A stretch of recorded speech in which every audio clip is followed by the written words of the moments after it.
दशरथपुर गांव के रतनलाल की पोस्टिंग बॉर्डर पर थी। पिछले कुछ दिनों से दुश्मन देश के सैनिक बार बार भारत की सीमा में घुसने की कोशिश कर रहे थे, लेकिन भारतीय सेना उनका मुंहतोड़ जवाब दे रही थी। हर दिन दोनों ओर से गोलीबारी हो रही थी। रतनलाल भी दुश्मनों की साजिश का जवाब अपनी गोलियों से दे रहा था। मेरी आंखें अब धुंधली हो रही हैं। हे भगवान, मुझे इतनी शक्ति दो कि इन सारे दुश्मनों का खात्मा कर ही तिरंगे में लिपटूं। रतनलाल ने दुश्मनों के कई सैनिक मार गिराए। उनकी पूरी टुकड़ी को उसने और उसके साथी सैनिकों ने पीछे हटने पर मजबूर कर दिया, लेकिन रतनलाल भी शहीद हो गया। तिरंगे में लिपटा उसका शरीर उसके घर पहुंचा। उसके बूढ़े माता पिता को अपने बेटे पर गर्व तो था, लेकिन इकलौते बेटे के शहीद हो जाने का दुख उनकी आंखों में दिखता था। रतनलाल की 16 साल की बहन पायल भी सारा दिन रोती रहती थी। एक रात जब वो रो रही थी, तभी रतनलाल की आवाज उसे सुनाई देती है। पायल चौंक जाती है। उसके सामने रतनलाल खड़ा था। अरे मेरी प्यारी बहना, ऐसे कोई रोता है क्या? भैया, तुम हमें छोड़कर क्यों चले गए? देखो, हम सब कितने अकेले हो गए। क्यों मर गए तुम भैया? बोलो ना, क्यों मर गए? अरे पगली, तेरा भाई सैनिक है। सैनिक सैनिक मरते नहीं, शहीद होते हैं। और हाँ, सैनिक की बहन ऐसी कमजोरों की तरह रोती नहीं है। ये मेरा सौभाग्य था कि मेरी जिंदगी मेरे देश के काम आई। यूं तिरंगे में लिपटना सबको नसीब नहीं होता। तू भी तो मेरी तरह सैनिक बनना चाहती थी। सैनिक को बहादुर बनना पड़ता है। ऐसे रोकर तू कैसे बनेगी सैनिक? ये सारी बातें कहकर रतनलाल वहां से चला गया। पायल ने भी ठान लिया कि अब वो बिल्कुल नहीं रोएगी। वो भी अपने भाई की तरह बहादुर बनेगी। पायल के गांव के ही रहने वाले ललन पांडे की गांव में खूब इज्जत थी। वैसे तो वो शहर में काम करता था, लेकिन वो क्या काम करता इस बात का किसी को पता नहीं था। लेकिन वो जब भी गांव आता, किसी नई गाड़ी में आता, स्टाइल वाले चश्मे पहनता, थोड़ी मोड़ी अंग्रेजी बोलकर गांव वालों पर स्टाइल मारता। वो हर बात में गांव वालों को सलाह देता। उसकी बात सभी मानते भी थे। पिछले कई सालों से उसे ही गांव वाले 15 अगस्त को गांव में झंडा फहराने के लिए बुलाते थे। इस बार भी वो एक दिन पहले ही गांव आ गया था। वो पायल के घर के बगल में ही रहता था। उसके आते ही लोगों ने उसे घेर लिया। वो कुछ लोगों को फेसबुक पर अपनी तिरंगे के साथ फोटो दिखा रहा था। वाह भैया, इस फोटो में तो एकदम सलमान खान लग रहे हो। तिरंगा तो आपके हाथ में जच रहा है। नीचे कितना अच्छा लाइन भी लिखा है, मेरा भारत महान। अरे महान महान कुछ नहीं है भारत, बस वो 15 अगस्त का माहौल चल रहा है तो हम भी लगा दिया फोटो। देख रहे हो कितना लाइक्स मिला है? पूरा 1000। ये तो ठेंगा है भैया, ये लाइक का होता है। अबे एकदम बुड़बक होगा, दिमाग से पैदल है। ये ठेंगा नहीं, लाइक है। मतलब इतना लोग को ये अच्छा लगा। इसमें लड़का लड़की सब शामिल है। लड़की भी? आप तो बहुत लोकप्रिय हो। हम लोगों का भी दोस्ती करवाओ ना लड़की से। मुँह देखो कभी आईना में। है क्या हुआ भैया?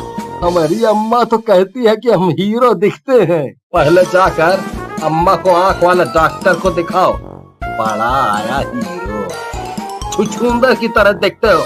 चलो लड़की से दोस्ती करने। अरे भैया, आप तो गुस्सा आ गए। अब आपसे हमारा मुकाबला कहाँ है?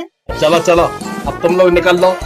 बिना मतलब हमको मधुमक्खी का छत्ता के जैसा घेरे रहते हो। चलो निकलो, हमको कल 15 अगस्त का भाषण का तैयारी भी करना है। सभी गांव वाले चले जाते हैं। ललन पांडे अपने घर के बरामदे में एक कागज हाथ में लेकर भाषण की प्रैक्टिस करते हैं। दूर से पायल उनको देख रही होती है। मेरे गांव वालों, आज बहुत बड़ा दिन है। आज के दिन ही हमें स्वतंत्रता मिली थी। अपना भारत महान है, इसके जैसा कोई देश नहीं है। ई का बोल रहे हैं भैया? अभी तो आप कह रहे थे कि भारत महान वहान नहीं है, और कल का भाषण में बोलने के लिए यही सब लाइन तैयार कर रहे हैं। देखो पायल, हमको मौका मिले तो हम कल का कल विदेश चले जाएं और कभी वो वापस ना आए। लेकिन वो कहा है ना कि हमको मौका मिला नहीं है। हमको मौका मिला है कल का प्रोग्राम का चीफ गेस्ट बनने का। कल 15 अगस्त है, थोड़ा देशभक्ति नहीं जगाएंगे, देशभक्ति का बात नहीं करेंगे तो कौन हमारा भाषण सुनेगा है? कि देशभक्ति सब एक दिन का खेल है पायल। तू नहीं समझेगी। पायल को लल्लन पांडे की बात समझ नहीं आती। वो घर चली जाती है और बहुत देर तक अपने भैया की तस्वीर को घूरती रहती है। उसी दिन लल्लन पांडे शाम को गांव के नुक्कड़ के चाय वाले की दुकान पर चाय पीने जाते हैं। पायल को भी चाय की दुकान से कुछ लेना था तो वो भी वहीं पर थी। आज तो हमारा दुकान का किस्मत खुल गया। लल्लन भैया हमारे दुकान पर खुद चल के आए हैं। अब खाली बकैती करोगे कि चाय भी पिलाओगे? अरे हम पिलाएंगे भैया। एक बात पूछे, कि गांव में सबको हम ही से कुछ न कुछ पूछना होता है। सब मिलकर हमको स्टेशन का पूछताछ केंद्र बना दिया है। गुस्सा हो रहे हैं भैया। अब आपसे ज्यादा समझदार पूरे गांव में कोई नहीं है, तो आप ऐसे ही पूछ। अब बस हमारी तारीफ बंद करो। अब पूछो, क्या पूछना है? भैया राफेल सब बोल रहा है कि है का? अरे कुछ नहीं है, सब टाइम पास है। सरकार के पास पैसा है, बस बर्बाद कर रही है। लेकिन टीवी पर तो बता रहे हैं कि इससे देश का ताकत बढ़ेगा। तो टीवी वाला के पास जाकर पूछो ना तुम। इस टीवी वाला को कुछ पता थोड़े होता है। वो लोग तो बिना मतलब का लबर लबर करता रहता है। एगो राफेल से क्या हो जाएगा बोलो? दुश्मन लोग के पास बड़का बड़का बम है, बड़का बड़का विमान है। ये राफेल उसका का मुकाबला कर लेगा? हम रहते सरकार में तो सरकार का पैसा बचा ले, कभी ना खरीदते ये राफेल वफेल। लल्लन भैया, आप तो दिल्ली में रहते हैं ना, सरकार भी वहीं रहती है।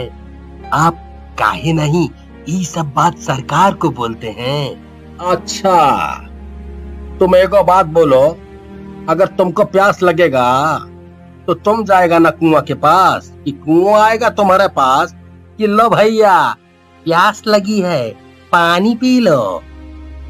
कुआं नहीं आएगा ना। तो हम भी है कुआं। सरकार को जरूरत है हमारा सलाह का, तो ऊ हमारे पास आए, हम काहे जाएं? वैसे भी हमारा पास टाइम नहीं होता है। तुमको पता है ना हम कितना बिजी आदमी है ना। पायल को लल्लन पांडे की बात बिल्कुल अच्छी नहीं लगी। जिस देश के लिए उसका भाई शहीद हो गया, उस देश के लिए लल्लन की ये बातें सुनकर उसे गुस्सा भी बहुत आया।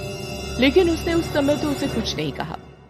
लेकिन ये सोच लिया कि समय आने पर वो इन सब बातों का जवाब लल्लन पांडे को देगी। अगला दिन 15 अगस्त का ही था। गांव वाले झंडा फहराने की तैयारी कर रहे थे। लल्लन भी तैयार होकर जहां झंडा फहराया जाना था वहां के लिए निकल पड़ा था। पायल भी उसके पीछे पीछे हाथ में तिरंगा लिए जा रही थी।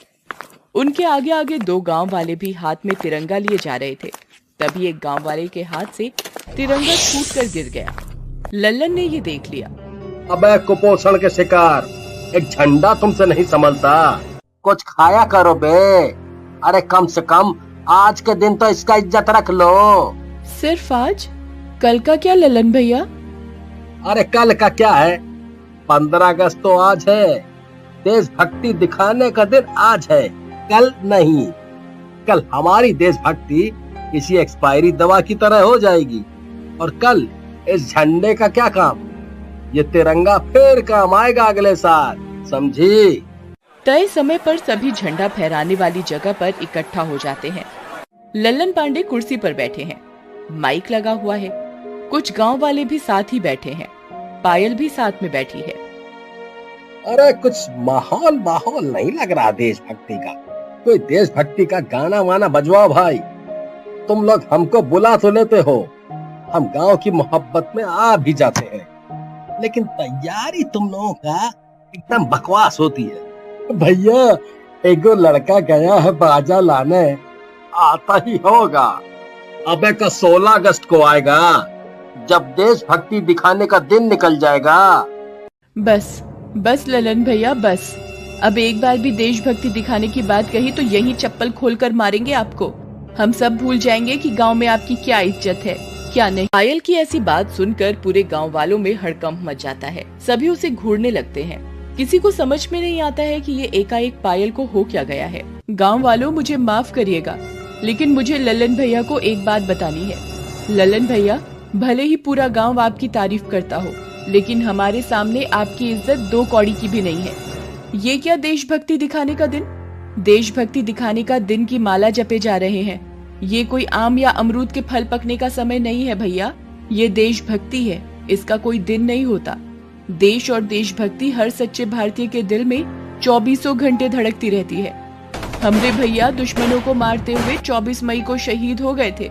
उन्हें क्या 15 अगस्त का इंतजार करना चाहिए था अपनी देशभक्ति दिखाने के लिए? गांव वालों, तुम लोग इसलिए हमको बुलाए थे। तुम्हें पता है ना हम कितना बिजी आदमी हूँ। हम 1 मिनट भी यहाँ नहीं रुकूंगा। 1 मिनट क्या, 1 सेकंड भी मत रुकिए। हमें आप जैसे लोगों की कोई जरूरत नहीं है।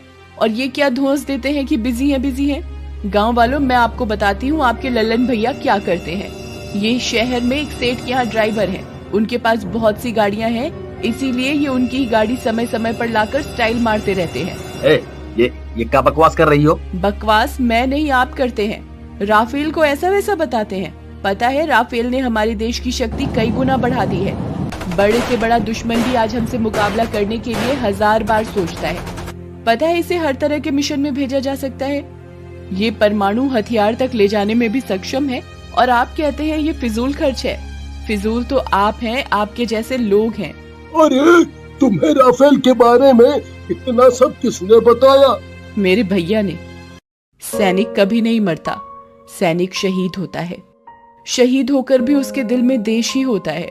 वो देखिए मेरे भैया, अब भी तिरंगे के सामने कैसे सलामी दे रहे हैं। सभी गांव वालों की आंखें भर जाती हैं जब वो पायल के भाई को झंडे के सामने सलामी देते हुए देखते हैं।